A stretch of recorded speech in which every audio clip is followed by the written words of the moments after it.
Bom dia, Pai do Senhor. Vamos dar continuidade, em nome de Jesus, em mais um estudo. Se encontra lá na página 44.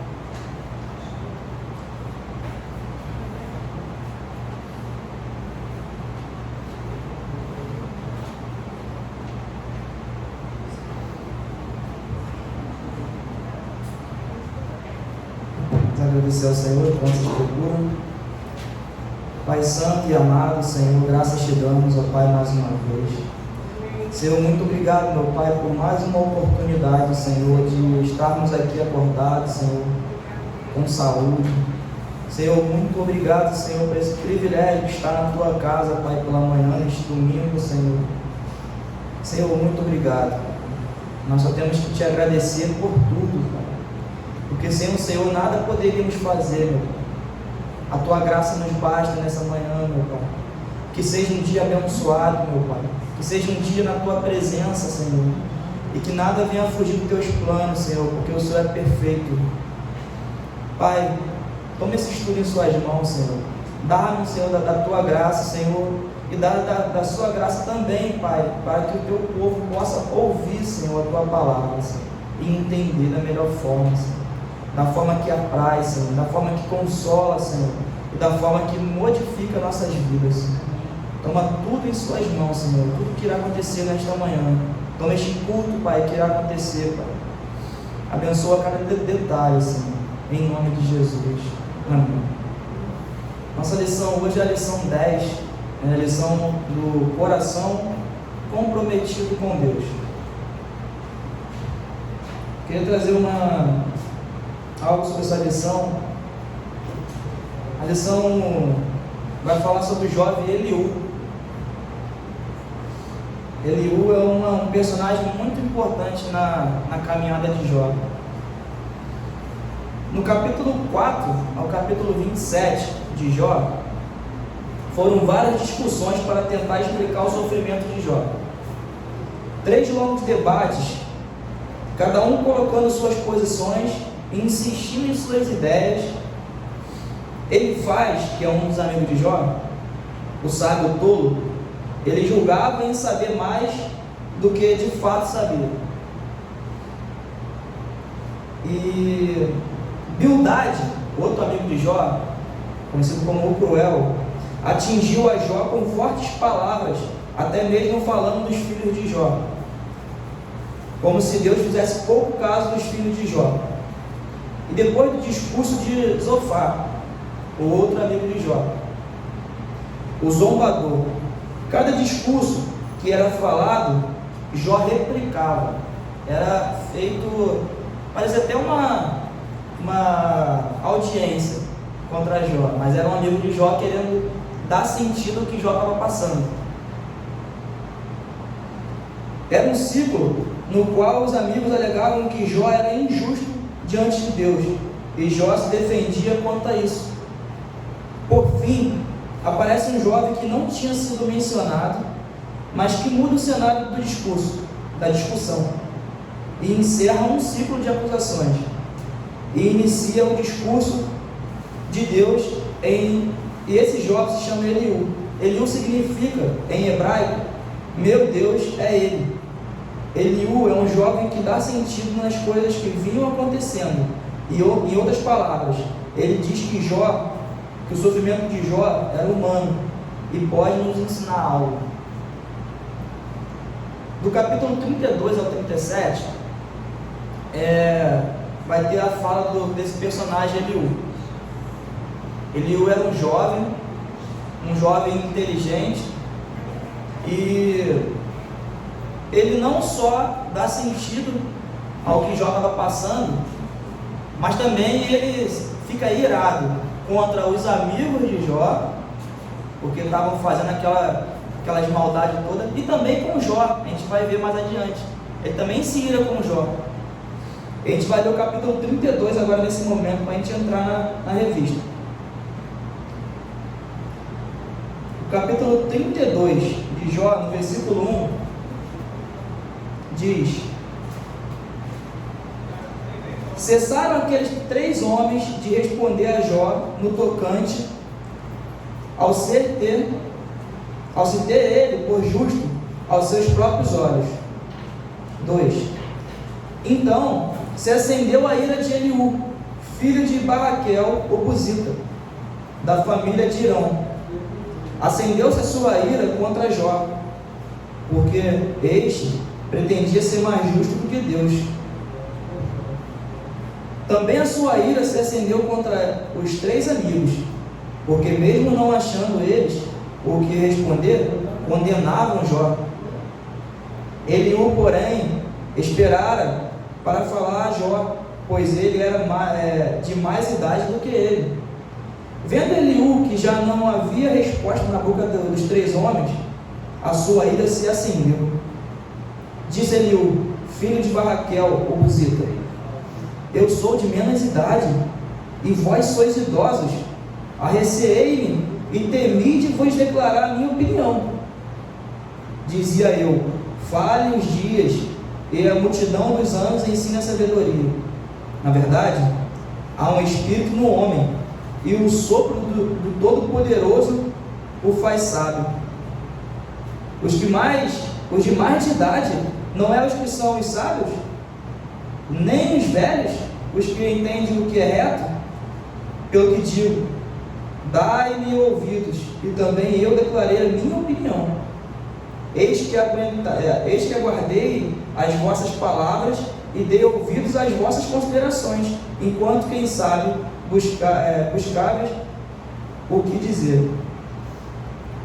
Atentando, pois, para vós outros, eis que nenhum de vós houve que refutasse a Jó, nem que respondesse às suas razões. Não vos desculpeis, pois, dizendo: achamos sabedoria nele? Deus pode vencê-lo, e não o homem. Ora, ele não me dirigiu a palavra alguma, nem eu retorquirei com as vossas palavras. Jó, os 3 estão pasmados, já não respondem, faltam-lhe as palavras. Acaso devo esperar, pois não falam? Estão parados e nada mais respondem? Também eu concorrerei com a minha resposta, declararei a minha opinião, porque tenho muito que falar, e o meu espírito me constrange. Eis que dentro de mim sou como vinho sem respiradouro, como odres novos, prestes a arrebentar-se. Permite, pois, que eu fale, para desafogar-me, abrirei os lábios e responderei. Não farei acepção de pessoas, nem usarei lisonjas com o homem, porque não sei lisonjear. Em caso contrário, em breve me levarei o meu Criador. Glória a Deus. A gente vê aqui um jovem que estava engasgado. Eliú estava engasgado. Ele estava vendo. Eliú tem muitas coisas boas que a gente vai ver no estudo que vai nos ensinar. Eliú é um jovem respeitador de início, porque ele está vendo os mais velhos falarem e ele entende que quem tem que falar primeiro são os mais velhos, os que talvez seriam sábios, porque não quer dizer, a idade não quer dizer maturidade, mas de certo que ele entendia naquele momento que quem tinha a prioridade eram os mais velhos. E ele fala que ele estava, em outras palavras, agoniado, porque ele via que os 3 amigos de Jó só sabiam acusar Jó, só sabiam falar que Jó estava passando por aquele sofrimento todo devido a algum pecado que ele cometeu, possivelmente. E ele falava: cara, isso não tem sentido. O que Jó está passando, esses homens não sabem explicar. Até que aqueles homens ficam sem argumentos, não tem mais o que falar. Tudo que eles falavam, Jó replicava. E ele também diz, que não ia se lisonjear ninguém, porque ele também se ira contra Jó, porque à medida que aqueles homens estavam condenando Jó, ele também enxergou, Eliú também enxergou uma certa soberba no coração de Jó, porque ele diz que porque este pretendia ser mais justo do que Deus. Isso é a visão de Eliú. Então Eliú está virado, ele queria resolver aquela situação de alguma forma, e é onde nós vamos dar início ao estudo, na introdução. As discussões entre Jó e seus amigos, Elifaz, Bildad e Zofar, deixaram claro que a sabedoria não pode ser atribuída a nenhuma característica humana. Ela é um dom de Deus concedido aos que temem. Neste estudo, veremos que um jovem interveio nessa discussão, trazendo à luz os princípios do Evangelho que abriram as portas para a manifestação de Deus na tribulação enfrentada por Jó. A palavra de Eliú não é definitiva, pois ainda contém equívocos em relação a Jó e sua situação. No entanto, aprenderemos como alguém com um coração comprometido com a palavra pode auxiliar aqueles que sofrem e encontrar seu descanso em Deus. Essa é a percepção de Eliú. Eu acho que Eliú ele ficou um bom tempo, porque os amigos de Jó, do versículo 4 até o versículo 27, que é muito tempo, eles ficaram tentando descobrir o porquê Jó estava passando por aquela situação. Então eu imagino que esse jovem deve estar de fato, por isso que ele relata no final que eis que dentro de mim, no 19, sou como um vinho sem respirador, como odres novos prestes a arrebentar-se. Aqui ele estava dizendo que ele já estava prestes a, mesmo que aqueles homens não parassem de falar, possivelmente ele iria entrar e ia falar a opinião dele. Então Eliú começa, ele diz assim: as palavras de Jó, no capítulo 29, 30 e 31, silenciaram seus amigos. Eles já não tinham mais respostas. Nesse momento, percebe-se que mais pessoas assistiam àquela discussão.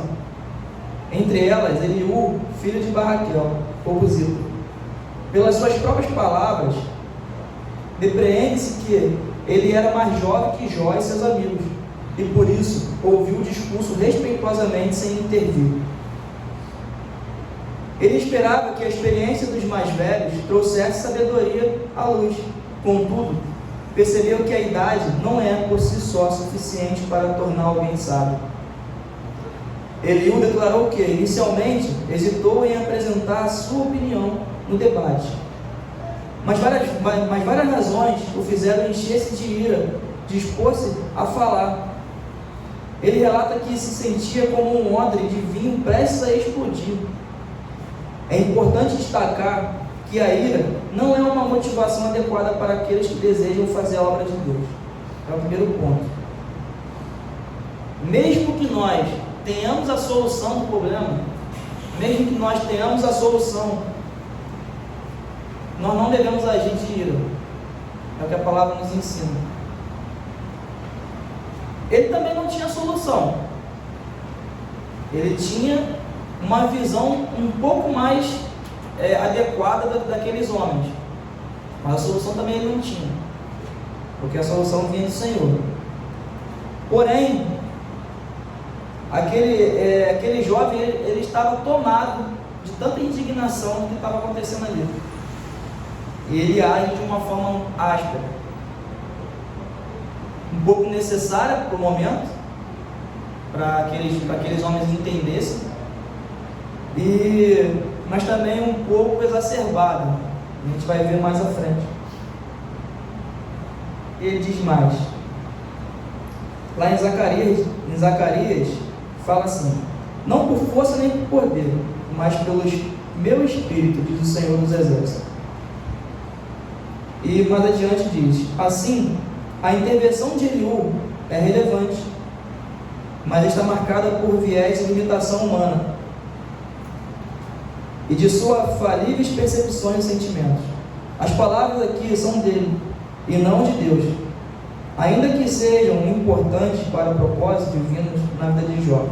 No entanto, a ira de Eliú sinaliza uma motivação pessoal em tornar a palavra de Deus conhecida, o que é benéfico.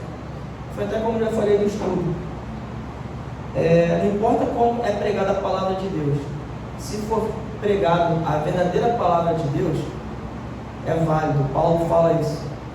O sentido que aquela pessoa, a motivação do coração daquela pessoa, ela vai dar conta com Deus. Mas para o povo, para a sociedade que está ouvindo a palavra, se for uma palavra verdadeira, ela é benéfica. E é o que o estudo diz. Por mais que Eliú estava irado com tudo aquilo, ele estava trazendo sentido do que a palavra de Deus ia trazer para a vida de Jó. Quando Paulo passeava por Atenas, lá na página 45, tá? Quando Paulo passeava por Atenas, seu espírito se revoltava diante da idolatria dominante da cidade. Jeremias relata também que, ao pensar em não mais proclamar a palavra do Senhor, estas tornam-se como fogo ardente preso em seus ossos. Ao longo dos séculos, esse ardor tem motivado missionários a levarem o Evangelho e outros povos, pastores, a pregadores das Escrituras Sagradas com diligência e crentes, e compartilharem as boas novas aos perdidos e aos que sofrem. Por outro lado, Jesus condena veementemente a perda do primeiro amor da igreja, da primeira igreja de Éfeso, e a apatia da igreja de Laodiceia. O Senhor requer que o amemos de todo o coração, alma, força e entendimento. Para servi-los, devemos ser diligentes e emocionalmente comprometidos. Eliú dá o caminho. Ele dá o caminho para representar o que de fato Jó estava passando. E a gente vai ver aqui mais adiante que, mesmo acontecendo tudo isso, que ele rasga as vestes dele, né, ainda existiam mais contestações. Lá no último parágrafo do livro, na página 45, diz: o autor do livro registra os motivos da ira de Eliú, lá em Jalil. Ele ouviu os discursos anteriores e se mostrou contrário a ambos os lados. Estava irado contra Jó por considerar que este pretendia ser mais justo do que Deus. É preciso notar que Eliú, diferentemente dos amigos de Jó, criticava o que Jó dizia em sua defesa, não buscando apontar as causas do seu sofrimento. Para Eliú, a enfática afirmação de Jó sobre a sua justiça e a negação de ter feito algo para merecer tal sofrimento passava a impressão de arrogância. Ele tinha essa arrogância, ele tinha essa impressão de Jó. Nós, como estamos de fora de uma situação, nós temos uma visão às vezes correta, ou às vezes uma visão incorreta de tal fato. Então nós temos que ter muito cuidado quando nós formos opinar em alguma coisa. E a visão de Eliú naquele momento era que os amigos de Jó não estavam acrescentando em nada na vida de Jó, muito pelo contrário, eles estavam perturbando mais ainda Jó, eles estavam trazendo mais transtorno para Jó, porque Jó, além do sofrimento que estava passando, ele ainda tinha que arrumar tempo para se defender. Então, Eliú, ele descarta aqueles homens que eram mais velhos, né? Mas também ele olhava para Jó, ele meio que rasgou as vestes com todo mundo. Ele olhava para Jó e falava também: existe uma arrogância na vida desse homem. Mas um detalhe que Eliú deixa claro para a gente é que ele, em nenhum momento ele questiona Deus. Em nenhum momento ele traz à tona naquela discussão que algo estava acontecendo por causa de Deus ou porque Jó fez algo contra Deus. Ele simplesmente engrandece o nome de Deus, ele exalta o nome de Deus. E a gente vai perceber isso mais adiante, porque as pessoas, quando veem o nosso sofrimento, elas querem atribuir sempre a dois fatores. Primeiro fator, pecado. Aquele irmão está em pecado, aquela pessoa está em pecado, é por isso que ela está passando por tal tribulação. É o primeiro fator.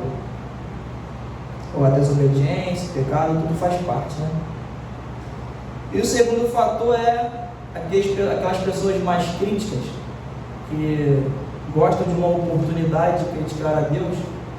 O segundo fator é que elas sempre falam: é esse o teu Deus que você serve? Elas colocam Deus em xeque, como se Deus fosse um pai ruim, no qual não sabe cuidar dos seus filhos, ou que eles só querem, nós só servimos a Ele por baixo de medo e punição. E Paulo, ele fala muito sobre isso. Ele fala mesmo até a questão de sermos escravos de Cristo.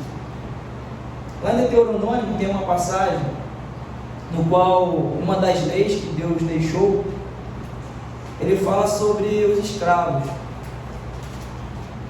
E ele diz que aqueles escravos, se não me engano é 4 ou 6 anos, acho que é 6 anos, deveriam servir aos seus senhores por aquele determinado tempo. Só que quando batesse aquele tempo, eles deveriam ser libertos. Só que libertos não com as mãos vazias, mas a lei dizia que eles deveriam dar para ele uma terra e talvez seria gado ou alguns animais para que eles começassem a vida novamente, porque senão eles voltariam a ser escravos novamente de outras pessoas. Mas também a lei deu uma segunda opinião para eles, um segundo mandamento: se aqueles escravos resolvessem ficar, eles deveriam furar as suas orelhas, para que todos aqueles que olhassem para ele e falassem: aquele ali é um escravo que resolveu ficar. E algumas pessoas interpretam essa passagem de forma equivocada, porque essa passagem não fala do escravo, ela fala do seu senhor. Porque quando alguém olhar para aquele escravo e ver aquele escravo com a orelha furada, vai falar assim: poxa, quem é esse senhor que esse homem, mesmo sendo escravo, decidiu ficar? Então ele fala muito da bondade daquele senhor, equipara ao que Paulo dizia, de ser escravo de Cristo. Então não é fardo. Por que eu estou falando isso? Porque não é fardo nós sermos escravos de Cristo. Fardo era o que nós carregávamos anteriormente. Nós achávamos que eram livres, e hoje nós somos livres. A questão toda é essa: as pessoas colocam em xeque sempre as nossas tribulações. E mais à frente ele vai dizer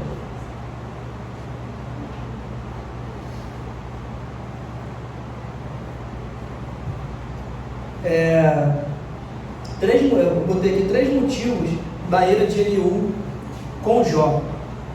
O primeiro motivo é que Jó murmurava.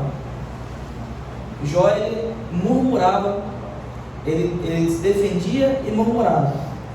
Eu não queria estar na pele de Jó nunca.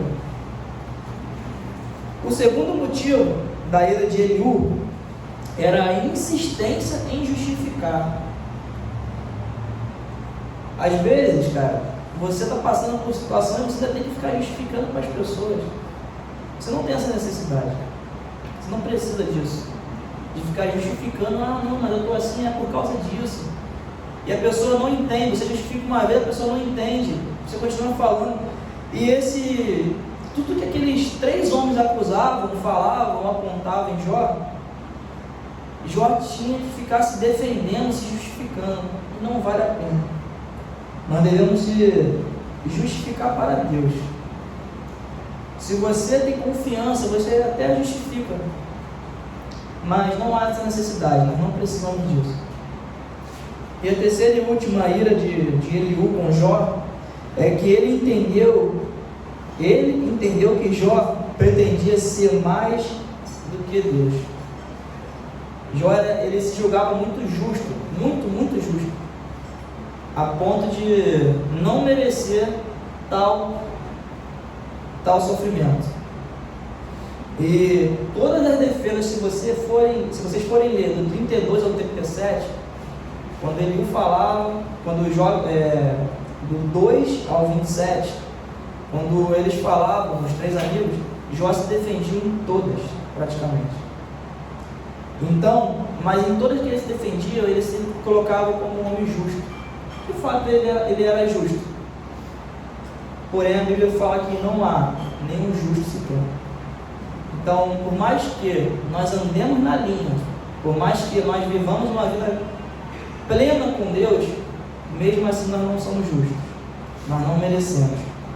E Eliú tinha essa visão de Jó, ele entendia que Jó queria ser mais do que ele era. E diz mais adiante, esse tipo, lá na página 46, tá? No primeiro parágrafo aqui. Esse tipo de pensamento nos leva a questionar o que fizemos para que determinadas situações acontecessem. Consideramos que, por Deus enxergar o mais profundo do nosso coração, Ele procura algo que fizemos, entre aspas, sem saber, para reter a sua graça e bondade. Quando nos deparamos com infortúnios, ficamos desesperados, buscando essas causas misteriosas. Em resposta, Eliú diz a Jó que Deus não precisa prestar contas de seus atos. Olha que ele fala no 33, deixa eu ler aqui, 33, versículo 13, ele fala assim: porque contendes com ele, afirmando que não te dá conta de nenhum dos seus atos? Ele contesta a Jó sobre isso. Por que você está contestando a Deus? Você não dá conta de nenhum dos seus atos? E uma coisa que nós temos que entender também: Deus não precisa justificar o porquê nós estamos passando por determinadas situações. Toda luta que nós venhamos a passar, ela tem um propósito. Qual o propósito, Leandro? Não sei.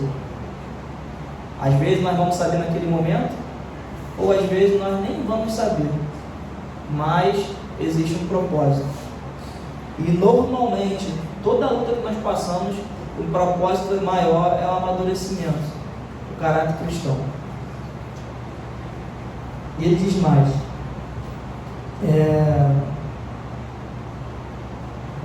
em sua soberania pode fazer o que quiser sem dar explicações. Isaías se referiu a isso ao dizer: ai daquele que contende com o seu Criador, e não passa de um caco de barro entre outros cacos. Acaso dirá o barro ao que lhe dá forma, que fazes? Ou a tua obra não tem alça? Igualmente, Paulo alertou: quem és tu, ó homem, para discutir com Deus? Porventura pode o objeto perguntar quem fez? Por que me fizeste assim? Ou não tem o oleiro direito sobre a massa, para do que mesmo barro fazer um vaso para a honra e outro para a desonra? É um detalhe muito importante aqui. Lá naquela época não existiam as escrituras, não existia ainda a palavra, porque Jó Cronologicamente, na Bíblia, na nossa Bíblia normal aqui, alguns estudiosos dizem que ali foi um pouco depois de Gênesis, se fosse colocar na ordem cronológica. E nós não tínhamos manuscrito. E como que Deus falava com ele? Através de alguns sinais, sonhos, alguns sinais que Deus falava com eles, e outras formas que a gente não sabe. Mas, se nós repararmos, esse jovem, ele estava um pouco pautado, parecia que ele tinha um manuscrito nas mãos. E o que ele fala para Jó, por que você vai, de fato, ficar contestando o seu Criador? Como que um vaso vai contestar o oleiro se ele fez bem ou não o vaso? Como que um objeto ele vai contestar a quem o fez? Não faz sentido, não tem lógica. E esse era o questionamento. Ele diz mais adiante: exigir de Deus razões para justificar seus atos conosco é pura petulância. Mais adiante ele diz, lá no segundo parágrafo do outro lado: nos dias de Jó ainda não havia escrituras, mas Deus orientava os homens por meio de sua providência. Como exemplo, Eliú menciona o que acontece quando dormimos e como os sonhos nos fazem refletir sobre nossas ações. Nossa consciência, ou subconsciente, como se diz modernamente, nos adverte e acusa, ajudando-nos a escolher melhores caminhos. Sabemos quando as nossas ações nos afastam dos caminhos de Deus. Davi declarou: eu conheço as minhas transgressões, e o meu pecado está sempre diante de mim. A gente sabe quando nós estamos fazendo algo de errado, e eles se guiavam dessa forma. Eles se guiavam pela forma na qual eles sentiam que estavam ficando distantes ou ficando mais perto de Deus.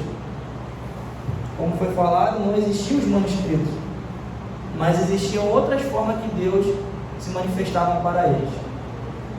Vamos dar prosseguimento? E ele diz aqui na página 47,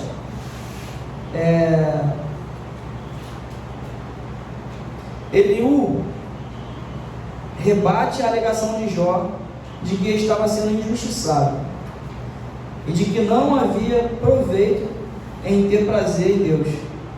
Normalmente, não fazemos esse tipo de acusação contra Deus, mas vivenciamos sentimentos de injustiça em diversas situações, que indiretamente representam a queixa de que Deus não está cuidando adequadamente de nós.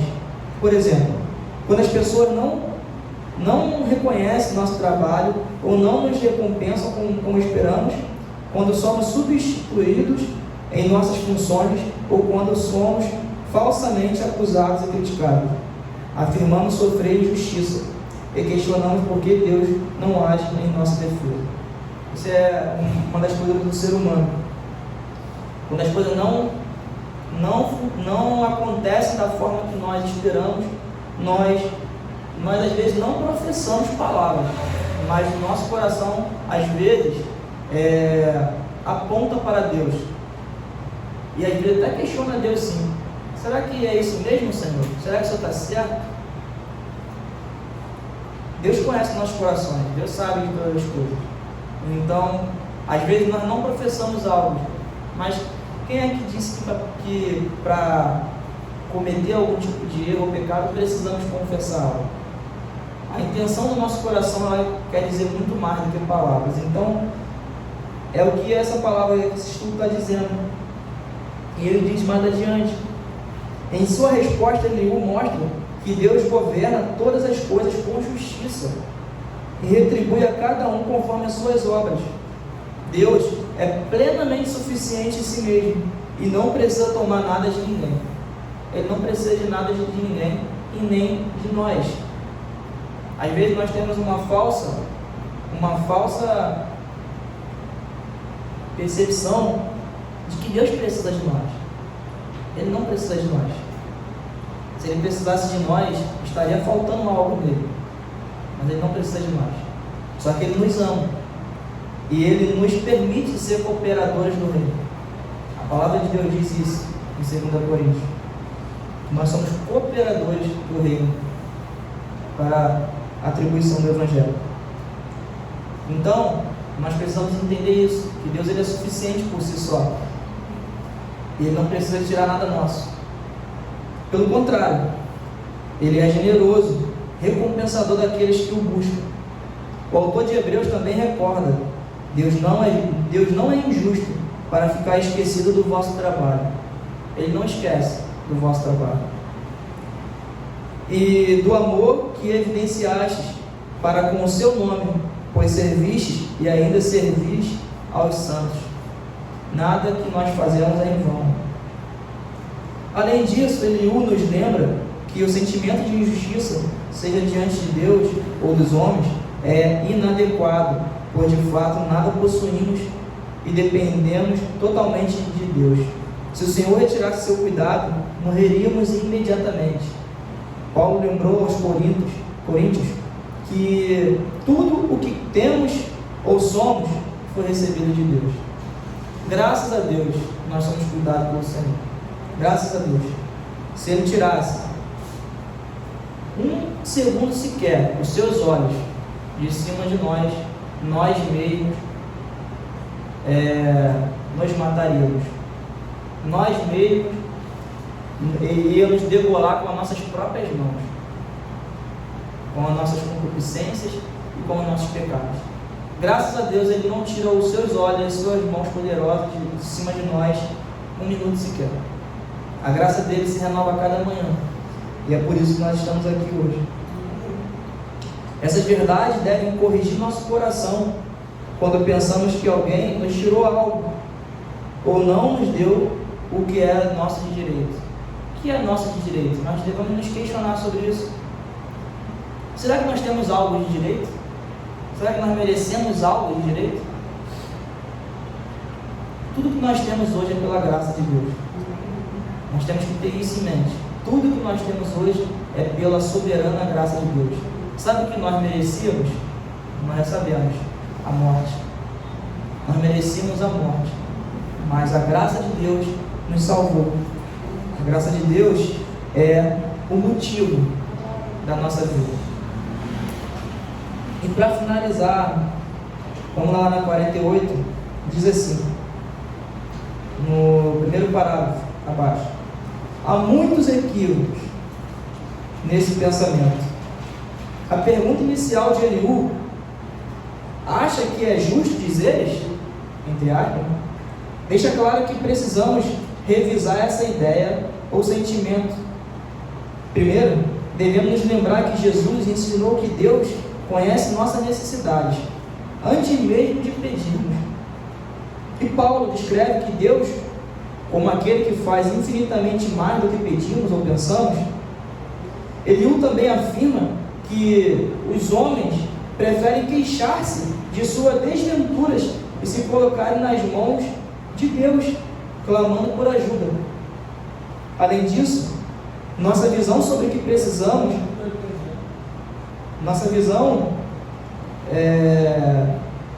sobre o que precisamos ou sobre o que acontece conosco é tão limitada que frequentemente mudamos de opinião. Isso é a coisa mais verdadeira. Você está passando por determinada situação aqui, a minha visão só vai só até aquele caminhão ali fora. Eu não consigo ver o que tem na esquerda nem na direita. E nós temos uma opinião clara nesse momento. Mas quando eu consigo andar um pouco, seguir um pouco adiante, eu já vou ter visão para a esquerda e para a direita. E minha opinião pode mudar. E é o que o ser humano faz. Muitas das vezes ele toma decisões precipitadas por causa da sua visão limitada. E o que nós devemos fazer é entregar e confiar no Senhor. Não é fácil fazer isso. Não é fácil. Falar é fácil. Mas quando nós estamos passando por alguma dificuldade, não é fácil você entregar os seus caminhos e as suas dificuldades para o Senhor. Mas é o melhor caminho. E nós precisamos fazer isso. Além disso, nossa visão sobre o que precisamos ou sobre o que acontece conosco é limitada, já falei. Mas Deus é perfeitamente sábio. Nele não há variação ou sombra de mudança. E na conclusão diz: em seu desespero, Jó poderia se queixar de ter sido esquecido por Deus. Contudo, Eliú oferece um consolo valioso ao afirmar que a causa de Jó estava diante do Senhor, e ao motivá-lo a esperar pelo Senhor. Eliú, ele deu um sarrafo em todo mundo. Algumas coisas um pouco com ira, outras coisas também com misericórdia, mas de todos eles, de toda aquela confusão toda que estava acontecendo, ele teve a sabedoria de falar para Jó: Jó, espera em Deus. A causa que você está sofrendo, só Ele sabe. Espera no Senhor. E ele diz mais adiante: Eliú, em seu discurso, desvia o foco do sofrimento e de suas causas, direcionando os olhos para Deus e seus propósitos. Ao fazer isso, ele abre as portas da esperança para Jó. E olha o que depois acontece lá no finalzinho. E a palavra final diz: Jó reconhece a bênção desse conselho ao dizer a Deus: nenhum dos teus planos podem ser frustrados. Olha o que acontece. Um jovem que teve que rasgar suas vestes, algumas coisas, como eu já disse, equivocadas, outras não, mas o sentido final, ele trouxe um sentido para o sofrimento de Jó. Ele não explicou a Jó qual era o porquê do seu sofrimento, mas ele trouxe um sentido, falando: espera em Deus. Era isso que os bons amigos, os bons companheiros devem fazer. Quando você não sabe a real causa da situação, você deve orar por essa pessoa e falar: espera em Deus, espera no Senhor, confia. Só Ele sabe, ninguém sabe, só Ele sabe.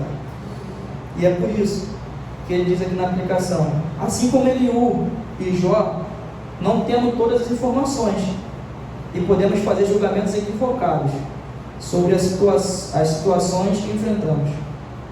No entanto, se buscarmos refletir sobre a natureza e os fatos de Deus, especialmente como Ele conduz os homens ao arrependimento e à salvação, estaremos sempre no caminho que nos aproxima de Deus e traz paz ao coração. Ao lidar com alguém em sofrimento, não fale apenas sobre o sofrimento, mas fale especialmente sobre Deus. Amém? Glória ao Senhor. Então é um ensinamento bom para a gente, para que nós venhamos ter sabedoria.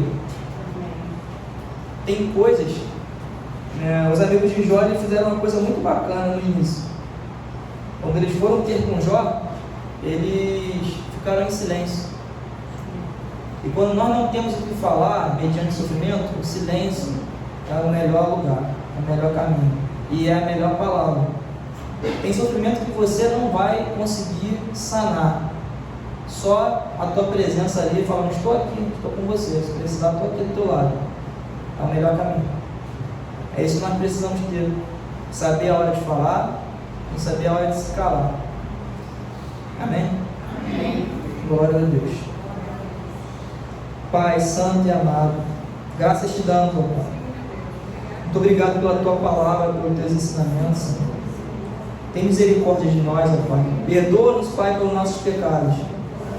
Livra-nos, Senhor, das falsas interpretações, ó Pai.